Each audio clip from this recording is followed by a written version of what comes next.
Hello, I'm Bob Ganzak, and this is Motivation U, the podcast.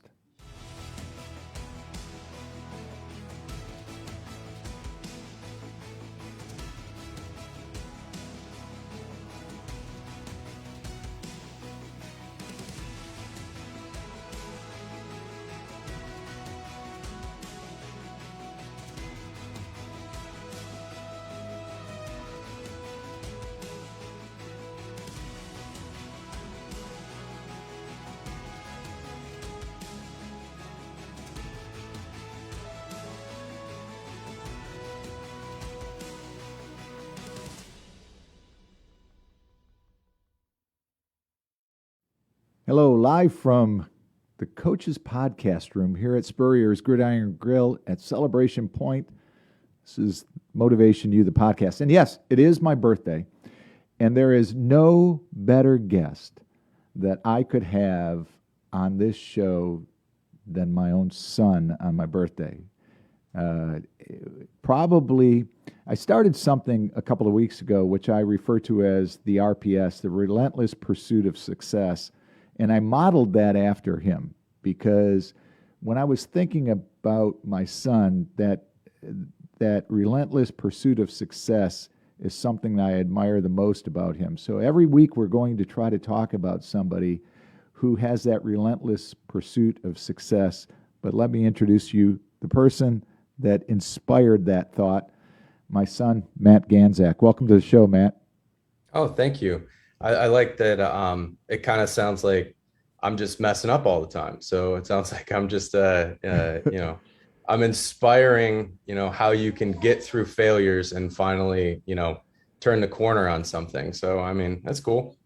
Well, it's the relentless pursuit of success is something that every single day you're focused on doing one thing and achieving your goal and your success, and you do that from the morning. But it's not just financial success or business success, it's life success. And that's something I admire about you. Something in a conversation we had the other day where you said that, you work through breakfast, but you and your lovely wife, Sachi, and your beautiful daughter, Sophia, have lunch together and have dinner together. And those are the things that are part of success that people can admire. And so it's that relentless pursuit of success always, no matter what's going on.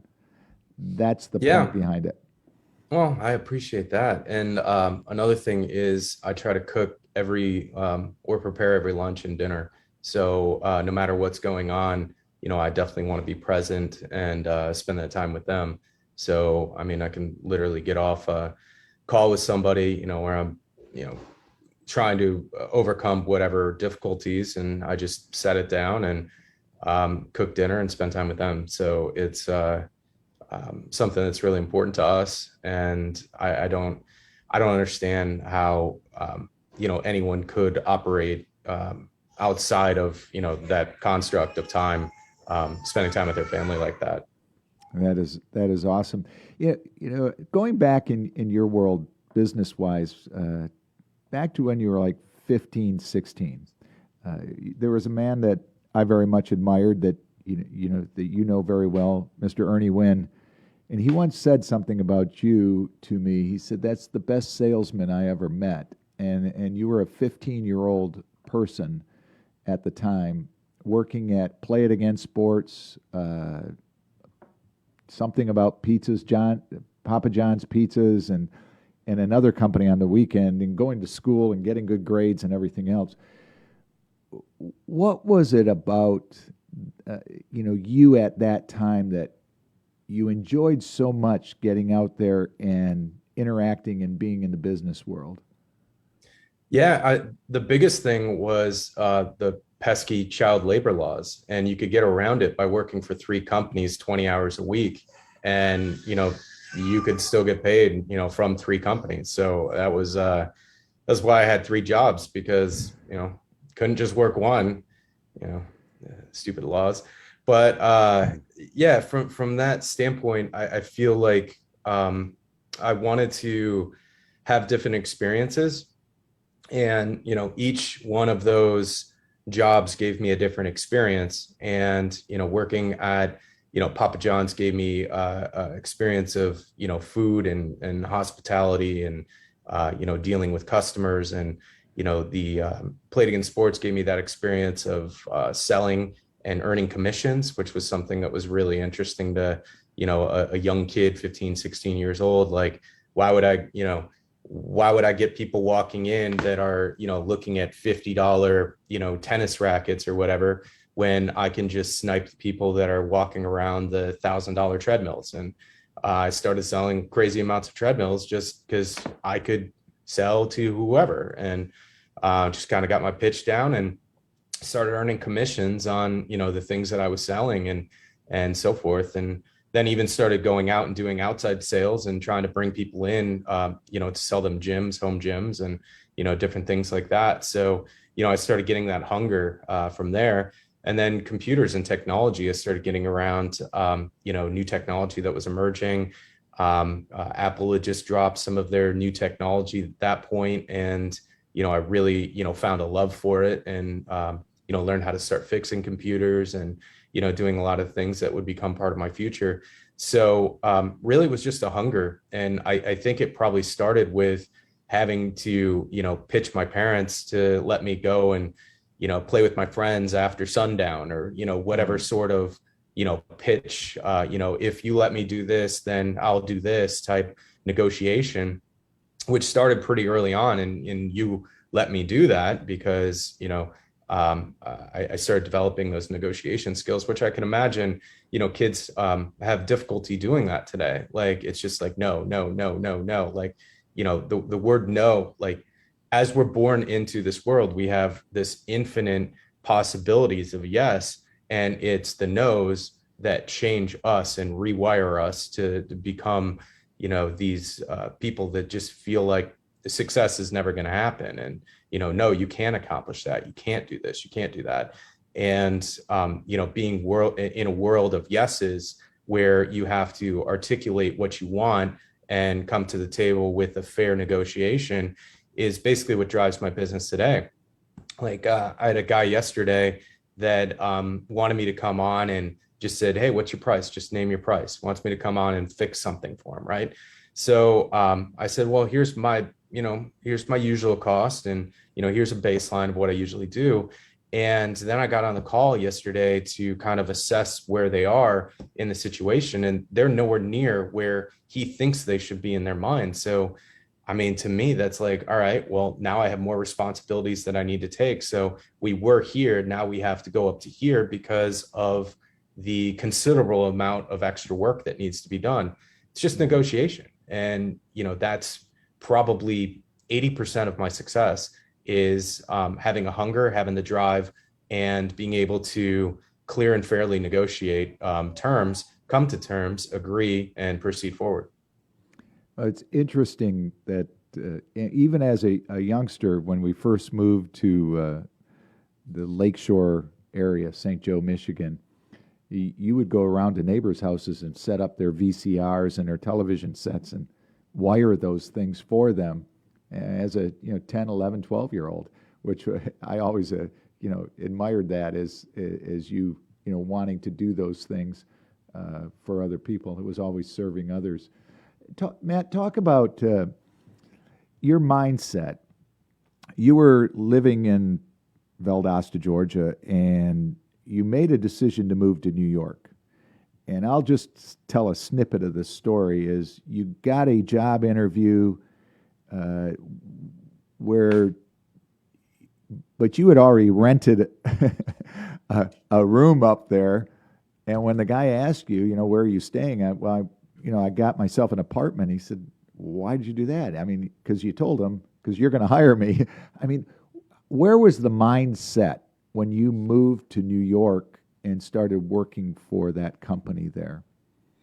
Yeah. So, I had the concept that, if I could do anything in the world, what would I do? And where would I put myself? And I more or less had a job offer from the Detroit Red Wings, and it was running there. They called it new media, which was social media back in 2008 to them. And, I was considering moving to Detroit. And I called up one of my family members in Detroit, and they said, don't move here. Like, pick where you're moving, not the job that you're moving to, because if something happens to that job, you can always find new jobs. So at that point, I decided, all right, now where are the places that are, completely recession proof, if you will?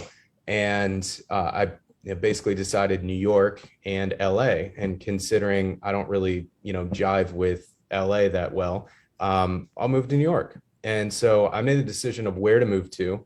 And that was, decision number one. And then, all right, now I have to find a place to live and I need to find a job, right? Because you have to have those two things in order to survive. So I started reaching out to companies, and I had one company reach out, and they liked me from the standpoint of I recorded a video of myself wearing a suit and tie. It might be the last time I wore a suit and tie that wasn't at some sort of funeral or wedding. I wear a suit and tie, and I recorded a video of myself explaining everything I wanted to do. And then I created a website that had three tabs on it: past, present, and future. Where I was, and here is my work history and my drive and everything that I want, and where I am now, what I'm looking for, how you can fulfill that, and future, where I want to take your business and where I want to help you grow. And then the contact page had a video on it. Just my website alone, and made them reach out and say, I want to talk to you. And they had hundreds and hundreds of resumes, and all local people. And I was the most difficult one because I was so far away. So we had a couple phone calls, and the marketing guy was like, yeah, I really like you. I want to fly you up here. Tell me the cost. And I was like, yeah, all right. So it's like 300 and some dollars for the ticket, whatever, for round trip. And then I just went and bought a one-way ticket, saved the rest of the money, pocketed it, got an apartment, locked that down with a guy that he had a website. So I figured he was legit. So I gave him, I don't know, $2,000, which was all the money that was in my bank account. I think I had like $200 left over. And I moved up there. So he was really worried, when I moved in with three suitcases, and it was basically everything I owned. I abandoned my car, my dog, everything, and just kind of Your house? left my house, just abandoned everything, and said, I need to go. I have to go figure this out. And went in for the job interview, and they're like, oh, well, what hotel are you staying at? I got an apartment. Like, oh, well, do you have a job here already? No, no, no, you're going to hire me. And the guy was like, all right, well, this job, after talking for a little while, this job's, 30,000 a year and comes with some benefits that are great. And so forth. I would like for you to come in tomorrow and work with us for a full day just to, see how things work. And I said, well, that's not going to work for me. I need 60,000 plus your benefits and everything. So I need double what you're offering. And that was the bare minimum I needed in order to pay the rent that I agreed to. And he was like, all right, well, we'll see how things go tomorrow. And so I had to go in and prove myself. And I was literally doing things I had no idea how to do. And, just trying to figure it out. I asked him to give me some intel, beforehand on exactly what it was that he would want me to do. And I watched some YouTube videos and try to teach myself crash course within 24 hours and of, what they were trying to deliver in that workday. And at the end of the workday, I mean, I was dressed up, suit and tie and everything for my workday. And at the end of the workday, they're like, all right, we want to offer you the position of $60,000 a year if you don't ever wear a suit and tie in this office again. I said, deal, we're good. So that's what we did. I got the job, and I started managing part of the team, leveled up, making six figures a year, and built my business on the side. When it surpassed my six-figure a year income, then I quit that job, and here we are. And you spent quite a few, like 6, 7 years there. It was quite a while that you were there. Matt, what would you give to advice to a 21-year-old, a 22-year-old, in a short synopsis from what you learned through that experience? If you were going to give like a one statement to somebody advice what you learned from that experience, how would you encourage somebody else in that area? Well, the first thing is, I look at Instagram today and I look at Facebook and TikTok and social media and everything. And I know what this 21-year-old is consuming. I understand like they're, seeing Lamborghinis and, $1 million mansions, and they're seeing all this thing. And it's like, if you do this and this and this, you will, achieve this and this and this. It's, the shiny object syndrome, right? And the one thing that I would tell the 21-year-old today is ignore the shiny objects, and go and find a mentor. Go and work for somebody that's literally doing the work, that has a real company, has employees, runs a business, is trying to grow the business, and so forth. Go work for them, because because I was already an entrepreneur at that point. I had been doing multi-level marketing from 2007 and on, and I was making good money from some of those things. But the one thing that I didn't have when I was doing all of that was a mentor. I didn't have somebody that was running a multi-million dollar, that was like a 8-figure plus business, teaching me and showing me all aspects of the company. So the strongest step I took forward as an entrepreneur was getting a job and going and working for somebody that empowered me and gave me the knowledge, and paid me a lot of money too, to go and do that work, and gave me all the knowledge and everything that I needed to succeed. So that was the best step I ever took as an entrepreneur, is getting a job. So go out and get a job. Well, yeah, when you tell that story, it sounds like almost like you were an overnight success. And I can assure you that, he started working when he was a young child. He talks about negotiating. He used to negotiate with his younger sister he would pay her to do his chores. So he'd get Or his my homework. allowance. Pardon me? She did my homework, because like, I don't understand why they had high schoolers coloring still. I mean, maybe that's a problem that's going on in our world today, is you have teachers asking high schoolers to color. Like, what are you talking about? Teach me taxes, teach me accounting, like teach me anything that is going to help me later in life, not coloring. Teach me You know how many times I've communications. colored?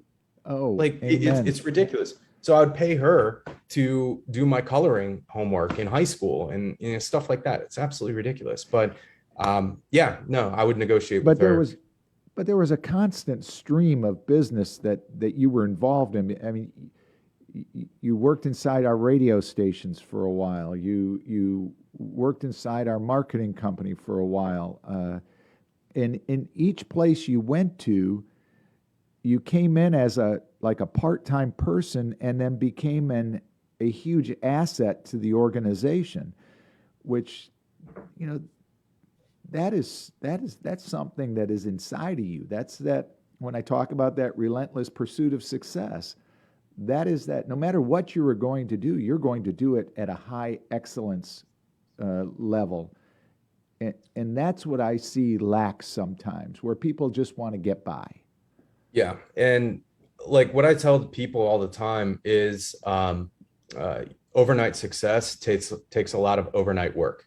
So if you want to be an overnight success, quote unquote, air quotes, you're going to have to spend a lot of nights and weekends working on that overnight success, and eventually, it will teeter and tip, and success and all these wonderful things pour out. But the key is going and working for somebody that already has something established, because the hardest thing is going 0 to 1. Peter Thiel, Facebook has a 0 to 1 book. One of the hardest things is going 0 to 1.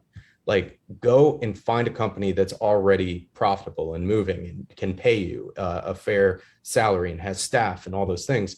And you gave me some of those opportunities to go and do that. And I remember very early on, your one of your first things that you asked me to do is, hey, now that you're managing people, go fire Donnie. Mm-hmm. And I was like, who's Donnie and why am I firing him? And oh, he's, not coming into work, he's missing his voiceovers, he's not doing his weekend shifts and so forth. So I just went in and talked to him and I said, hey man, what do you want? And what is it that you want to do? And he's like, I want to drive the vans and I want to just be out and, blah, blah, blah, blah, blah. I'm like, all right, well, we can create a new scenario for you. And, in a sense, like I went back and said, I didn't fire Donnie. I kind of gave him a promotion. Like, what are you talking about? I took him out of what he didn't like doing and I put him into something that he liked doing. That a decision as being a 21-year-old and starting to learn management skills. I would have never been in that position at 21 years old. I would have never built the management experience that I had, and I would have never been able to go on to do the things that I was able to do. And then the other thing is solving problems. You gave me problems that you didn't even know were problems, and I found ways to create solutions, such as, all right, well, you have two morning shows that are being board opped at the same time, and I know how the wiring works because I literally pulled the wires up Did all the wiring. up in the attic during the summertime, which I don't know. Like, I don't think I ever got paid for that, by the way. But I did all the work and did all the things that needed to be done, and didn't complain about it. Just got it done. He did get paid. He did get paid. I don't know about all that, but I did all the work. It needed to be done, right? And never complained, never anything. Just crawled up in there and just got the work done. But from doing that, I was able to learn how the wiring came into the studio. So I was able to say, like, all right, all we have to do is pull this wire from here to here, and we can literally run two morning shows from the same thing, eliminating one position and reinvesting that back into other areas. You were able to reinvest that back into me, give me a raise, and then I was able to go and do wonderful things for the stations and advertising and imaging the stations, which then gave me the knowledge to go and do the other things I had to do, and really catapulted me. But if I had the mindset and the attitude of that's not my job, and that's not part of what I was hired to do, I would have never had that catalyst that would become what I am today. And I would say that is my mindset of that's not my job. Once you eliminate that from your vocabulary and from your mindset, it really opens up what will happen in the future and what can happen in your future. And that's probably one of the biggest catalysts of my success, was eliminating that.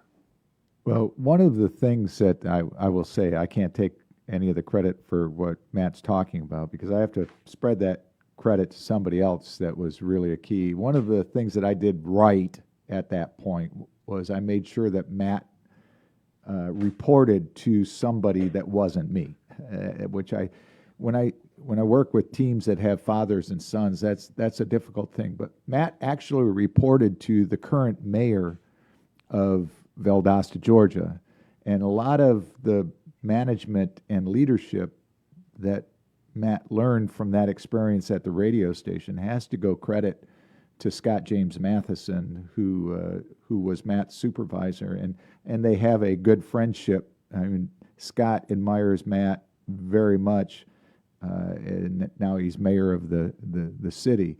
But I've got to spread that credit to Scott also for working with. Oh, absolutely. And some of the other people on the radio station were like, Matt, I don't want to be you.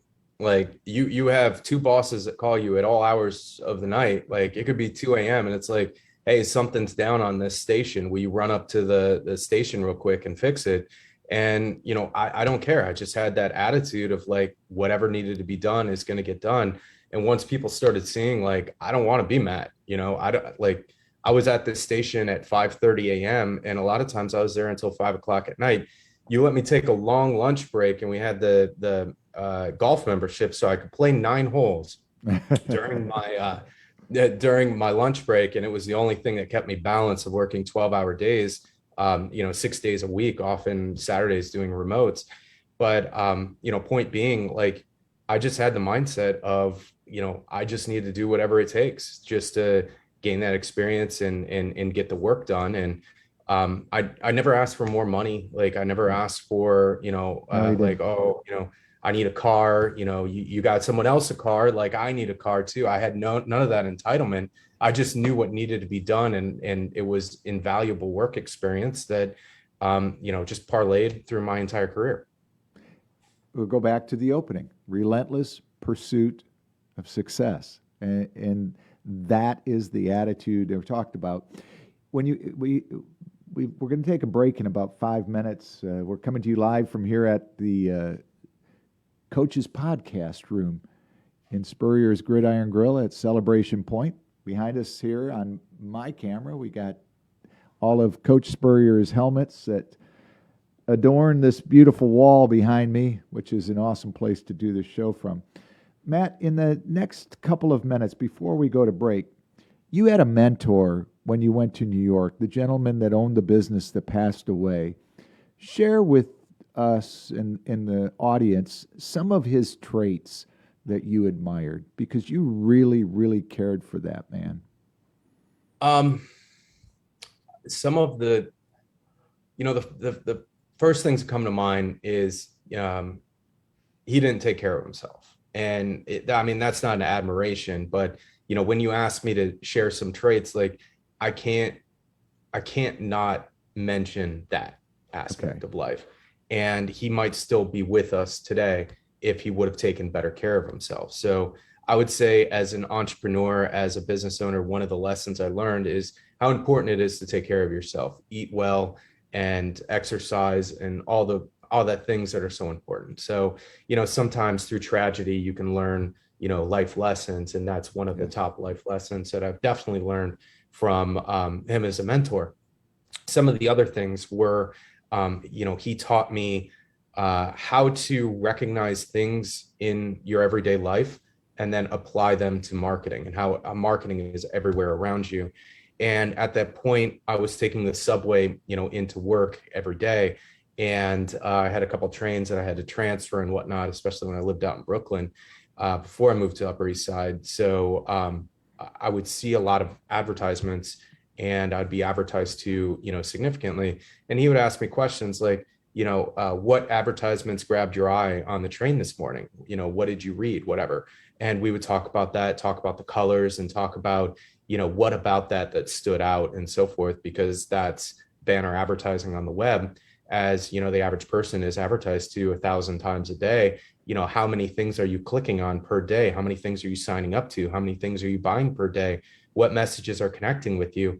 And that's really where my talents come in terms of all of the advertising, and all the things that I do today is all based upon how do I stop and interrupt somebody's pattern for the day and get them to take an action. It's direct response marketing. I have a giant book behind me that he made me buy. It's probably about this thick, and it talks all about newspaper, direct response marketing, and direct mail. Totally outdated technology, but he forced me to read it because that's the fundamental of direct response marketing. And then he made me do a book report on it as well, and then made my staff do a book report on each chapter each week, just so we could better understand and become students of direct response marketing. So he forced me into that. Then another thing he forced me to do is go to IKEA, and he said, try to get through there without buying, whatever, right? And IKEA makes you go up and down the aisles, and they force you to look at every single thing. If they had the aisles set up like this, you don't have to go down certain aisles. And the way that IKEA is set up, it forces you to go down there, and it makes it super easy to just take the little tag, write down, and so forth. And that user experience of IKEA is really what made that company so successful. And that's how we need to structure our websites, and that's how we need to structure our processes online. We need to be like IKEA and force them to look at every single offer that we have. And, then at the end, they'll check out, give their card, and, make a purchase. That's another huge aspect of online marketing, because, when you're face to face or selling somebody over the phone, you can direct the conversation and guide them and, where you want them to go. But on the web, they are free to close the tab, never come back to your site, disappear, whatever. You really have to grab that attention, and, you have less than a second to get them to feel like they can trust you and they want to take those next steps and go down the process. And he helped me realize that and consider that. And I took those, qualities of user experience and selling online, and I was able to help make him a great deal of money, and then help them to exit that company in 2014. And, then I went on to do some pretty cool things for myself. So really, That's it's awesome. those aspects that really defined my marketing career, because anyone has access to Facebook ads, Google ads, any of these platforms, TikTok ads. You can even sign up for TikTok ads. Even Hulu, like you can sign up and start running ads on Hulu right now. Like all these platforms, anyone can run ads on the platforms. There's millions of people doing it.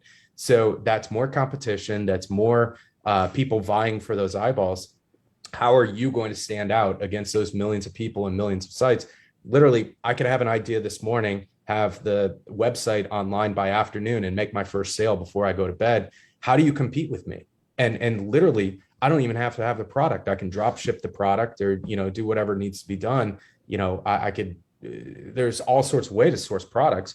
I could beat you and beat Walmart and beat all these huge companies every single day. And I do every single day. I beat out a lot of these companies for sales. So how are you going to compete? Yep. Hold that thought. We'll come back after the break because I want to dig into that. I've got some questions here wrapped around that. What like incredibly valuable information that is being shared here today. I mean, it's absolutely. I mean, you're getting to hear. I know I brag on my son, yet this is somebody who is succeeding in online business, and it's just so much fun to listen to somebody just share those ideas. And we'll be back with Matt Ganzak in a couple of minutes here. You're listening to Motivation U, the podcast, live from the Coach's Podcast Room at Spurrier's Gridiron Grill. We still hear it. The sound of victory. The joy of being part of something great. And while things may not be the same right now, we haven't gone anywhere. If you bleed orange and blue, then Meldon Law is the firm for you. Looking for more reasons to celebrate? We have them here at Celebration Point. Enjoy some of the newest additions to our already celebratory lineup, like Dave & Buster's, Les Macarons, and Prime and Pearl. There's always a reason to celebrate. Join us anytime for any occasion. Celebration Point, where Gators come to celebrate.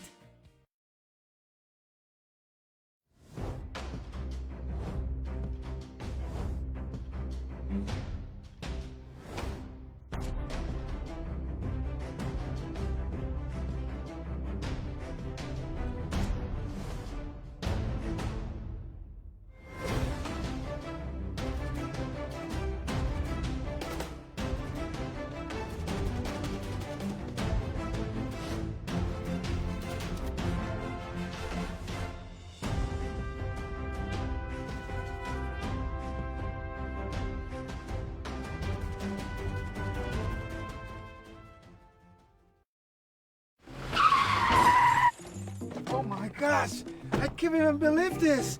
Look what you have done to my truck. Excuse me, it's your fault, it's not my fault. Yes, it is your fault. I am calling Jeffrey Meldon from Meldon Law. So I'm gonna call Jeffrey, my husband. Meldon Law, this is Jeffrey speaking. Jeffrey! This crazy lady here, this crazy lady, he might... New client? Yes, but this one might be a little tricky. Welcome back to Motivation U, the podcast, and my guest, Matt Ganzak. This podcast was built for local business leaders, people that lead other people, that make an impact on people's lives. And you don't have to be, Bill Gates or Warren Buffett to make an impact on people's lives. And there's people that are doing that every day, and Matt is one of those individuals. And you can hear this podcast or see it live on Facebook, of course. If you have any questions, feel free to send us one. Just put it in the comment. It's on YouTube, Apple Podcasts, Spotify, Google, Overcast, wherever else you can find your podcast. We're there, and we love to do this show every single week. So, Matt, we were talking about some of your business adventures and the successes that you've had, which has been many. And You went through some challenges too, and you made a mental shift. I can remember what I refer to as the horse lady back in 2005, 2006, and then the guy that got you to basically move to Miami a number of years ago. How did you deal with those challenging clients, and what was the shift in your mentality that got you onto a different path? Yeah. So everything's experience. Like every step is just another step, going up to experience. And if you want to work with me today, there's a lot of zeros, and you have to pay that, up front, kind of a big number. You got to pay that up front. And then I want a percentage of your business as well, because I'm confident in what it is that my team and I are going to do. But early on, I built my first couple of stores and my first couple of projects in 2006 for $500. So you gave me $500 and you got a worker for 90 days for like $500. And, it's crazy to think now, I'm doing kind of the similar work, and typically it's about $500,000 a year for me to do the same amount of work. And it's with all my commissions and all the things that kick in, it's the same work. It's swinging the same hammer, it's typing the same code, it's doing the exact same thing. It's just I have the experience and the confidence now that we will deliver and we will accomplish that, and we'll do the work. And we deliver, and we deliver over and over again, those people that we work with. So, starting off with the first project and the first, everything was very unclear, right? The expectations are unclear. The goals of where we're trying to get to are unclear. Each part of the puzzle was unclear. I understand the user experience of, having a website where people could list their horses for sale. I understand that. But where are the customers coming from? How are we marketing to those customers? How are we bringing those customers in? What are those customers willing to pay for this type of service? How can we maximize our profits and our revenue by getting cut in on the deals? How can we track that? How can we, like so on and so forth. So all those things I didn't think about early on. All I thought about was, wow, this is a great idea. Let me build it. And I'd build it, and, lady would disappear. Expectations are mismatched, and the project fails. The project, falls off a cliff. No one wants to work with it. I don't have equity in it, goodbye, whatever. And then, fast forward to, 2014, and the gentleman I'm working with is like, hey, I got all these great things going on. Come down to my, $1 million mansion in Miami, and, I'll schmooze you and woo you and so forth. And, I'll pay you a couple of checks. And the first couple of checks came in really quick. And then the checks started coming in slower, and I started having to chase money. And, the project was like, hey, let's just launch my career off, and then we'll do your career next, and it will get you launched off. And there was no intention at any point in time of ever pushing me forward to have me have any facet of success or anything in that regard. That was never part of his plan. So, seeing the shysters and seeing those people that, just want to leverage, which leverage is great. I mean, I love capitalism. I love leverage. I love all of those things, but don't find yourself in a position where you are being leveraged and you are the person that you're not, your expectations of what you want to achieve are not being met in the timeline of which, you have to achieve. So on both sides of the coin, as the business owner, you need to be clear with your staff and be clear with those expectations up front, and, give them the fair, guide to get them to where they want to be, and have everyone be on the same page. And then on the flip side, as an employee, be fair and honest with your expectations and what you want out of the position and, out of the job and so forth. And, learn where the business owner wants to take the company and so forth. So I was kind of on the wrong side of that coin, but again, chalked up as experience. Like, yes, it was. I would have not been able to do what I can do today without going through that experience. So I don't look back and say like, oh, I've gotten, beat with baseball bats. I say, hey, I've learned a lot of great lessons and I'm really applying that to my business. And that's going to allow me as my goal to be the CEO of a billion-dollar company within the next 10 years. So I can share with you, as a dad, I mean, we used to have those long phone calls where you would share some of the struggles at that time with me, and that was painful. Yet, there was something inside that I was hearing that, yes, he was sharing the problem, but he was also creating the solution as he was sharing the problem, which was really a key thing. But, you'll experience it with your daughter someday, when they're going through those business things that are a challenge, your heart feels for them, yet you see in them that they have the tools to finish it off. Now, much of your team, and when you mention your team, much of your team, some of the people you've never met, some of the individuals that work with you. So your team is kind of global. How do you recruit? How do you manage? And how do you motivate those people that are around the world working in different parts of the country, different parts of the world, I should say? So I have hired and fired somewhere in the vicinity of 250 people. And I've spent somewhere in the vicinity of 750 to $1 million over the last 5 years on people that I've never met in person. So that's pretty substantial, right? Contract employees? All contract employees Okay. that I've never met in person. Yep. Yeah. And, with that being said, you need to become really good at communication and really good at, managing expectations up front. And, I'm developing software and technology in languages I don't speak. And yet I'm able to look at it and understand, how many, the word is commits, how many commits they're making to our code base. And I get updates on all of that. And then I get a screenshot of their screen every 10 minutes. So I'm able to go back and do some accounting. I usually do that on the weekends, and then pay goes out on Monday based upon, how they worked for, the week. And I get to understand where the project is and, kind of see on their screen what they're doing. And, I have one guy working on a project now, and I was noticing he was just going back and forth between, cursors, just back and forth in the code. And I was noticing that no lines of code had been changed.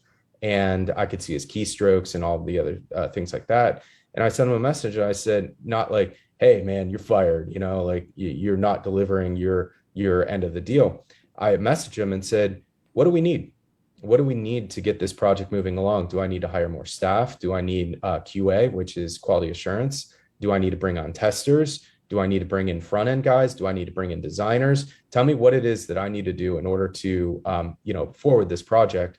And, he was appreciative of that and appreciative of that message. Like, oh, we're almost close to, QA. We're almost close to that now. And I said, fantastic. Let me know, how I can, be of service and help move this project along. So point being, it's me and my project management skills and management skills overall that have allowed us to be able to create the technology. And, you'll find the right people and you'll run into the wrong people, and saying like, the platform I use is called Upwork, saying, Upwork doesn't work because, I hired some guy and he just took my $500 and this is just a scam platform. Yeah, there's a lot of people that'll just take $500 from you and disappear. I mean, that's anywhere in the world, right? But there are people on that platform that I've spent, hundreds of thousands of dollars on, and I've invested in them. And, I know, where they are with their family, and I know, where their desires are. And I create a scenario. So we have this one app that is doing like 30,000 a month right now. I said, when we get to 50,000 a month, I want to cut you in on, a percentage of that revenue that goes beyond 50, because I mean, that's our bottom line expenses and, all the things and taxes and all the things I have to pay for. So once we cross that threshold, I really want to share in the profits with you. So it motivates him to, take that product up and go beyond 50,000 a month. And that's one project that we have going. And I silo each person as an owner, like that they feel ownership in the project, and then give them give them the guidelines of where the company would be able to start, profit sharing with them, and it motivates them to take it up and take it beyond where we have to go. And yeah, that's how you win. You just explained in such a wonderful way in the last 5, 6 minutes. My favorite Dale Carnegie principle in leadership is ask questions instead of giving direct orders, which is just one of the things that, we were just discussing that principle the other day in class, where it's just such a valuable thing.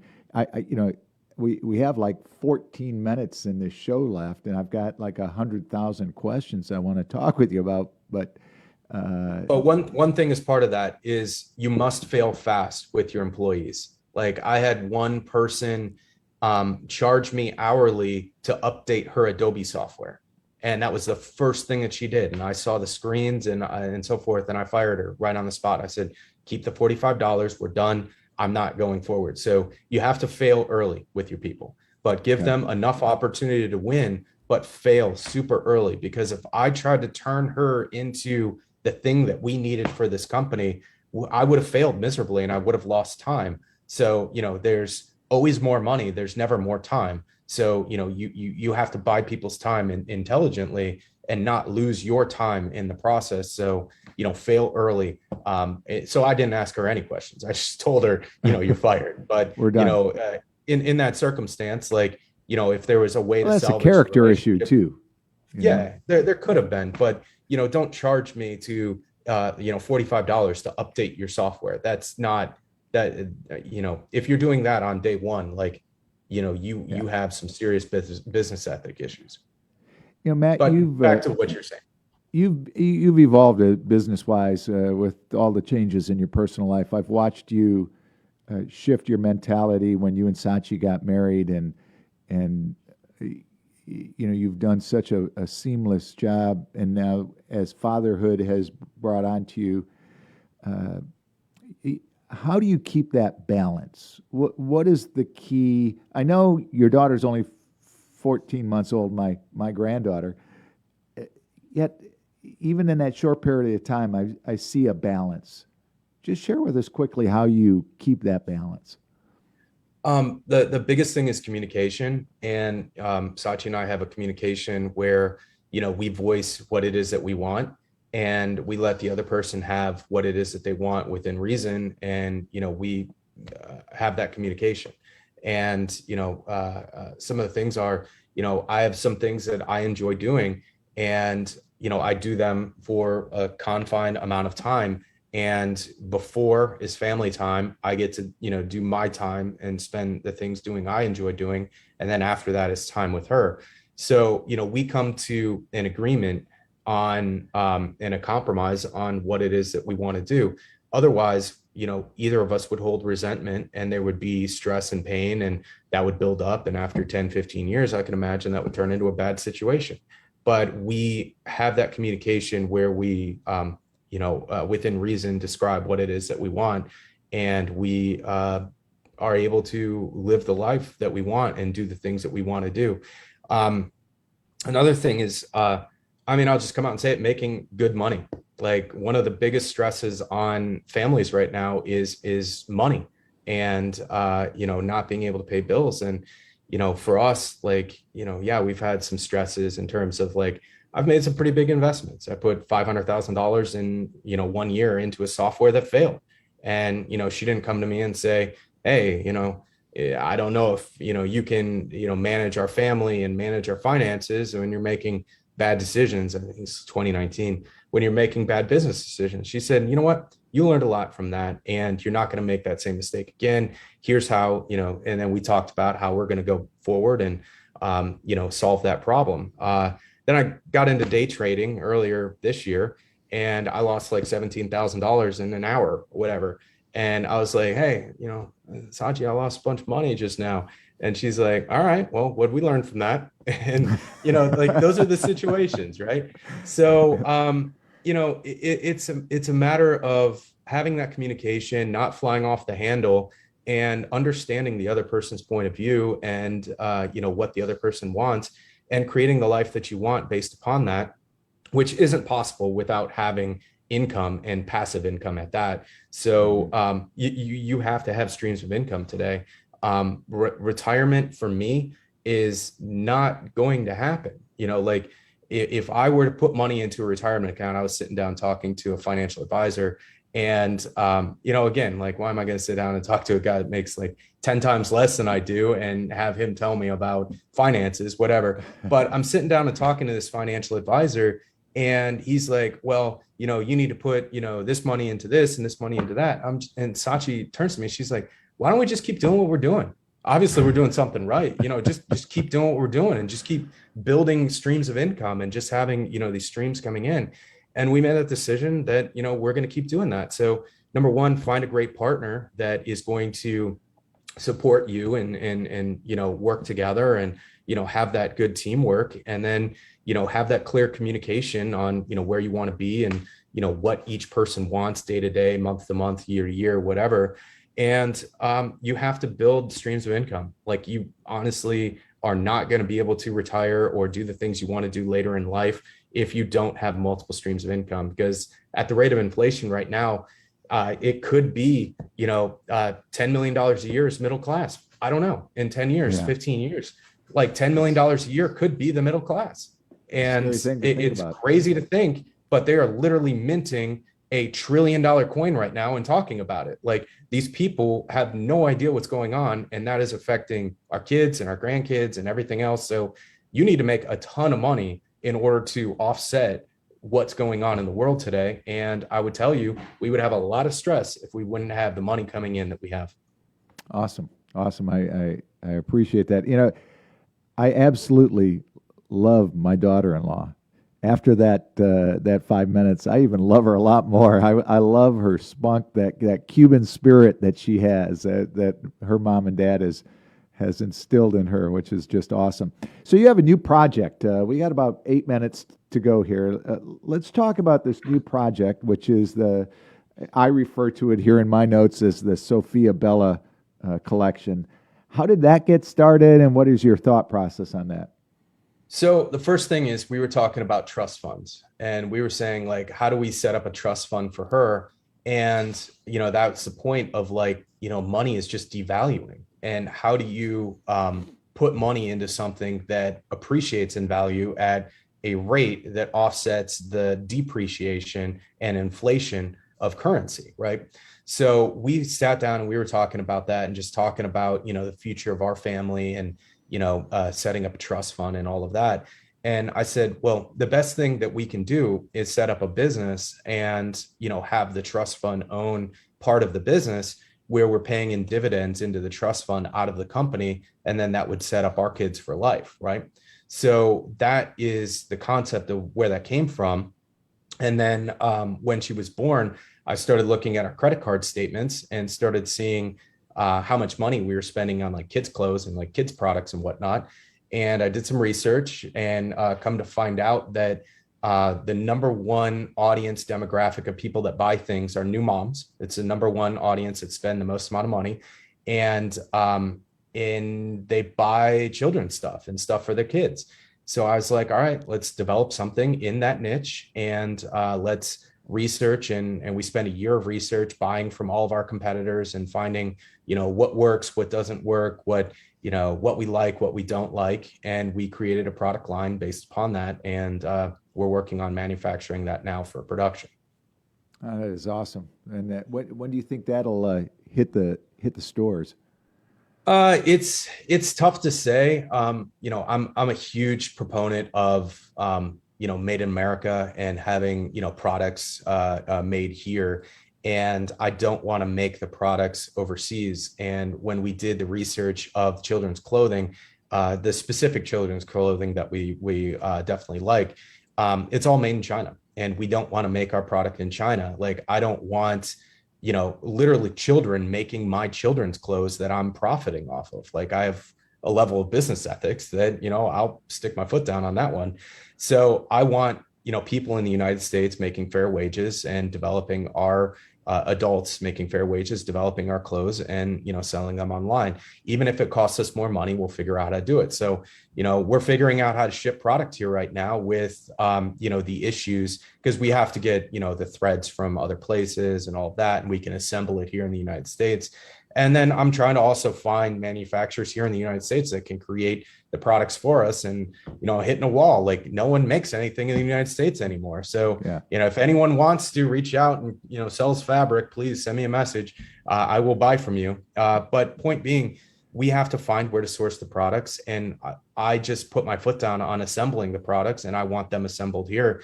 And that's what we decided. So here's our square footage for our new office that we're building. So we have our office all set up. Those people that are, on video, we have 2 offices that we're buying side by side, one for our office, one for our warehouse and production. So we're buying that. We move in May, and I'm looking at buying printers so we can actually make our own direct to garment printing and do all those things. But I'm just trying to figure it out, and just trying to, figure out how to produce these things at, something that meets my business ethics and my core values. Because at the end of the day, like, you have to define your core values, and then you just live your life based upon those core values, and you just don't waver from them, and you'll be in a good place. Matt, you have spoken all over the world. You've given talks in Greece, other countries, other cities, other states around the country. How does somebody get a hold of you if they want to contact you to come share your thoughts and ideas with their company or their team? Yeah, you can reach out. I'm on, all social medias, usually Facebook the most, because that's where my ads account is. So I log into Facebook, and, I'll see a little notification of a new message, whatever, that's a good place to reach me. Sometimes I know emails get lost. I receive probably in the vicinity of 2,000 emails per day. But so, you can try to send me an email if you want to, but, usually Facebook, I'm on there because that's where our ads account is, and that's where the money is. So, log in and, drop me a message on there. Also, you can, if you follow Matt on Facebook, there are quite a few hilarious things that get posted. Quickly, in 1 minute, you're making like money in T-shirts. I mean, T-shirts, big money. How did that get started? 1.1 million last month. 1 million last month. Yeah, last month alone. And, I had a guy reach out to me and said, hey, I'm making about $25,000 a year selling my shirts. I really feel like this thing could blow up and we could go someplace with this. You want to help me with this? I was like, yeah, let's do it. And we built a team around it, and, he's built out his warehouse and all of that. He manages all the product and all of that. And I have managed all the marketing and, all the advertising for the business. And we've built out an awesome team, and, we all know what we're doing. We all know what our requirements are. And, we're making, $35,000 a day selling, printed T-shirts that just say something on them, just a T-shirt, and some hats and, some other apparel and whatnot, trying to expand out a little bit. But yeah, like we're on track to do $12 million a year or more, for 2022 selling T-shirts.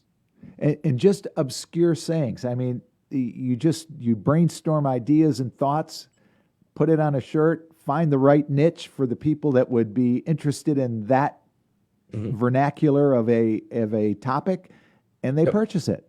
And it's a pretty simple solution.